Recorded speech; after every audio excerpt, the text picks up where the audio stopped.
Ang bodega ng Financial Management Records Office ang nasunog sa DPWH Cordillera Regional Office sa Baguio City noong Miyerkules ayon sa Bureau of Fire Protection ng lungsod. Ayon sa isa sa mga investigador ng BFP, isang malaking vault na naglalamang umano ng mga masaselang dokumento ng ahensya ang nadamay sa sunog. Pero ligtas daw ang laman nito dahil fireproof ang nasabing vault. Ang mga laman ay mga duplicate copy raw ng mga dokumento na naisumite na sa Commission on Audit. Pero ayon kay Baguio City Mayor Benamin Magalong, meron ding mga sensitibong dokumentong nasunog. Posible abutin ng 5 araw ang investigasyon sa insidente.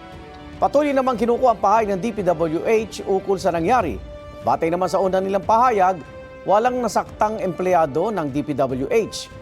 Nakikipag-ugnayan din sila sa BFP at LGU ng Baguio City kaugnay sa investigasyon.